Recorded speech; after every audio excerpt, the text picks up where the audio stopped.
Shout out NY, say we here, NY. Hey. Yes, so he tied his boots to the top, right? What man with street credibility is tying their boots all the way to the top? Guys don't do that. I'm sorry. If you know anybody that does it, I just don't know guys that do it. I'm sorry. They don't. They don't. And sidebar, no disrespect, no rule, no read, okay? But not only do guys not tie their shoes all the way up to the last two holes, okay, in this day and time, because it just doesn't happen and it's not considered stylish today, okay? And really, when I see guys with their sneakers tied too tight, I think their shoes are too big. That's what I take it as. Maybe your shoes are too big. And maybe you just trying to tighten them up, so that's why your shoes look tight and your ankles look like they're suffocating. Okay? I digress. Whatever the case may be, it was a new day for them. Okay? The two of them were tired of being used by the devil. You know, they were doing bad things, having a lot of bad experiences, but they wanted their hearts to be able to connect with other hearts. So they utilized going beer in their own right, what was beer to them, you know, and going to submit themselves to get deliverance, okay? They wanted to connect with hearts. So they did whatever they felt was feasible that would get them connected to other hearts. And the only one that could connect us to hearts, because he reads the hearts, is God. Now, guys, I don't want to get all Christian on you, but this is where this poem was going. So the war that they thought they were fighting, that you might have thought they were fighting, was not a physical altercation. It was a spiritual altercation, okay? They wanted to get their hearts right with God.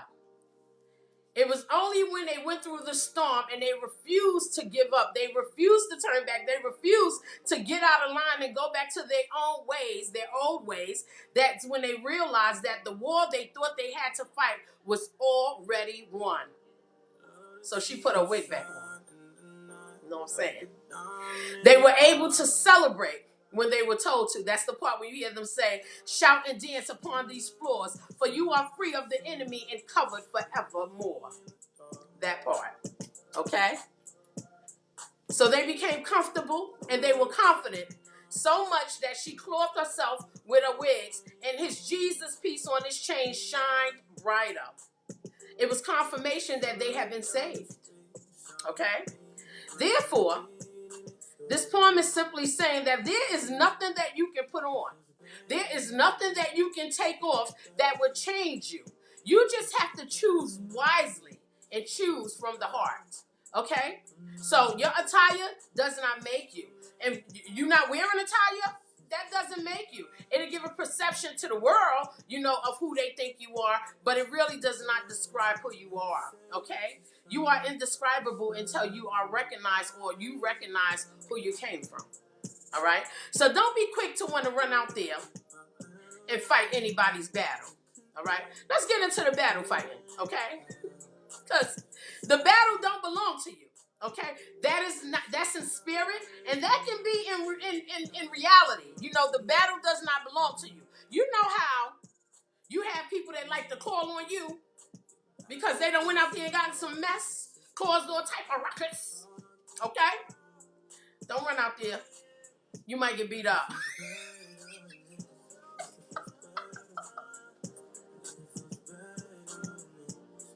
Don't be trying to call the police and pull your weapon out because you done ran out there, you know, behind a troublemaker, and you had your hands ready, and then somebody had to get you together.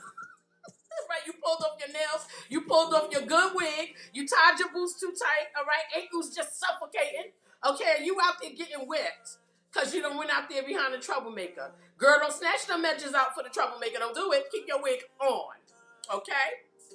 Those fights. Sometimes the fight don't belong to you.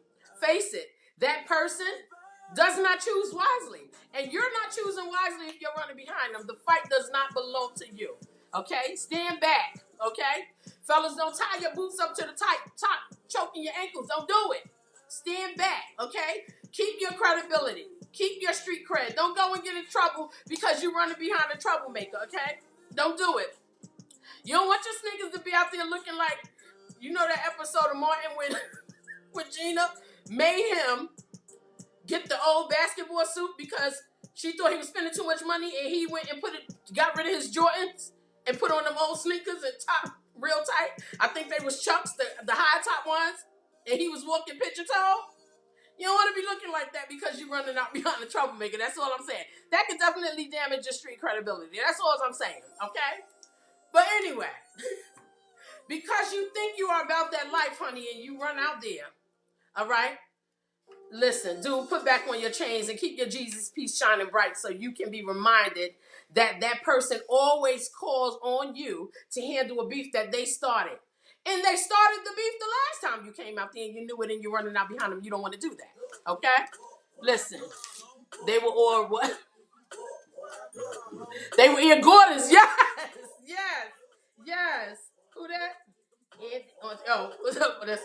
That's my sister. Yes, my big sister. Yes, they were ear Gordons that Martin had on. Ear Gordons. If he would have had the Gordon Gartrell from the Cosby Show, that would have been the outfit to rock, okay? But yes, you know that person can't fight, and sometimes they start trouble. You know the troublemaker is the biggest punk, can't fight a lick, but they'll talk a whole bunch of smack because they live off your street credibility and your reputation of being respected. And you don't want to lose that because you keep getting your name caught up in the mess with the troublemaker. You don't want that. So ladies, again, put your wig on and guys, loosen your boots, okay? Don't go out there and get caught in the mess. Don't be knocking if you're bob, okay? So you can see the music I played. It was about fighting, okay? It was about change, and it was about, being different.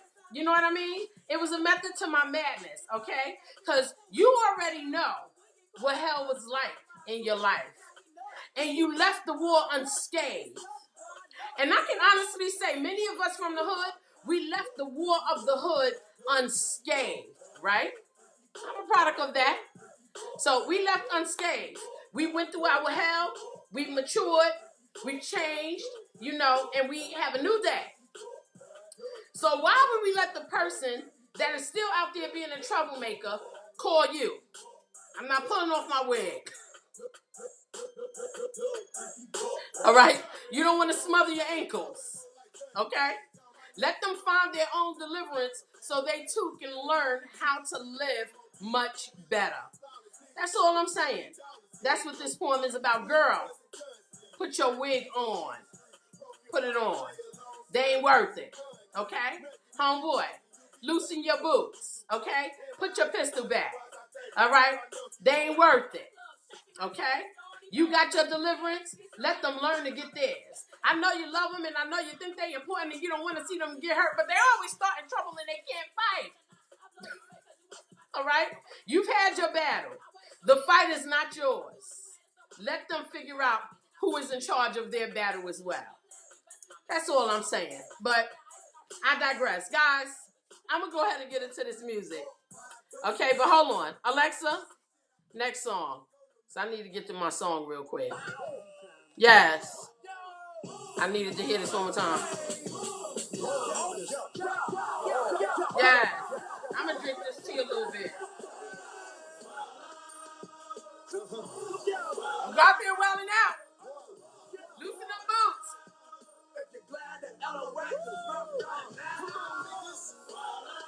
Don't pull that wig off.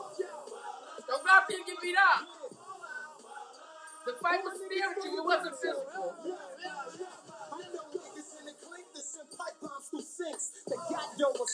Shout out to Yonkers. What? I'm not hurting motherfucker and guess who the duck? I'm out here, you gaffy like the loony cartoon. But this ain't no love me some lots, okay? Yes, guys, and yes, I got on my little shimmies. Got that Elvis Presley effect.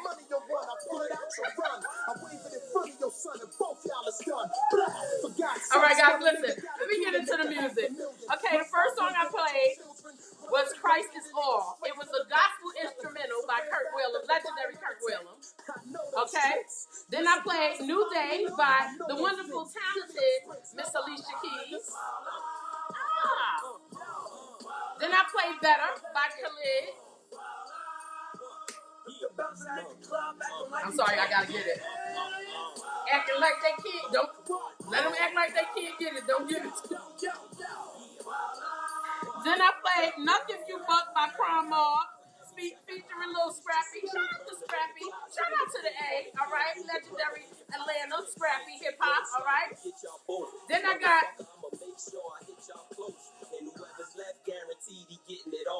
Jadakiss, Style P, Cheek Loops, Together They Make Up Deluxe. Why yo? Why yo? Okay, and then my next song, Alexa. I'ma just let her play. I gotta do it. Because if you're going out there behind them, you better have you a lawyer that's gonna eat the cake. Okay? Sometimes the lawyers don't work in the South. Let me just be 100 with you. Sometimes they work with them system, but I ain't tell y'all nothing. I ain't say nothing. Anyway, next song, Alexa. Next song. Y'all know I be talking a mess. Wait, Alexa. The next song is Alexa, play. Where's she? I don't even know where she went. Huh? Oh yeah, that's Bounce Back by Big Sean. Yes. Let y'all get a little bit of this music. Listen, I write these poems because I relate them to real life. You ever know that person that get out there and they've done everything and now they get a certain age and they just want to change. They want to do things a little bit different. That's what this poem is about. You know, and in order to prove to themselves that they can do something different, they become consistent in good deeds. You know what I'm saying? Consistency in good deeds means that you are on the road of changing and you plan on being there for the long haul. Okay, you can't just go and do a good thing and say it's over, I'm not the same, I changed. It needs to be consistent. All right? It needs to be verifiable. Okay? You can't go back to being the same. In this case, the poem, they were not willing to go back to the old ways. They were willing to be consistent. They were willing to change. But you always have those ones that pull you back in. All right? So I'm saying avoid those. Shout out to Detroit for Big Sean. The Mr. Yes. Okay, but yes. You know, you don't want to get pulled back in. So that was the goal of this. You know what I'm saying? Stay away from those when you are making that change that's trying to suck you back into the old way of doing things. Because some people don't want to see you rise up. Some people want you to stay low where they can be comfortable with you. But when you start to elevate yourself and do something different, all right, it becomes a problem for them. So they want to tap into you and see if you still got it. Yeah, this been going on, and they know you love them, and they know you about that life, and you gonna come out for them. Yeah, this been going on, I need you to come out there, and you get silly, and you put on your boots too tight, or you pull off your wig and your nails, and you ready to go. It ain't worth it. They ain't worth it. If they start in trouble, let them handle it. That's all I'm saying. Listen, just like what's going on right now, right? We might be in trouble. But I think many of us can handle it. You know what I'm saying? So I had Big Sean with Bounce Back. Alexa, next song. Look, I had to play this classic before I end. I got two classics. Yes, Lisa Stanfield. I know my sister know about this song. All right, I thought Melvin Moore made it, but I found out it was Lisa Stanfield. Now, you know, being around the world and so, you know, I love her. She's a legend. And I never knew she made this song. I always thought it was Melvin Moore. Yes, it's about change. If you could change the way you live your life today, you already had accomplished the goal. You already won the battle. Change the way you live your life today, honey. Don't wait till tomorrow. Don't wait till somebody drag you back into the mess that you used to be a part of back in the day. You grew out of that. Change your life today. Change the way you live it. You know what I'm saying? That's why I play Lisa Stanfield. Legendary Lisa Stanfield. Been around the world and yes. But I'm going to go ahead and get out of here because, listen, I don't like to monopolize a lot of your time, guys, okay? So, look, I'm going to go ahead and get into this classic that I've been playing the whole week. Listen, right. I'm going to go ahead and get into the next song. And it's a classic. I've been pumping it all week. This has been my theme song of the week, okay? And I know all of you know this joint when I play it because the beat was fire and it was sampled, but she don't sound like Melvin Moore. Oh. No, but I originally thought it was Melvin Moore. I'm serious. I thought this song sounded a little bit like Melvin Moore. I mean, I hear the high notes and stuff, but I thought she gave a little bit of Melvin Moore. It sounded like a Melvin Moore sound to me. I live my life today. I wouldn't change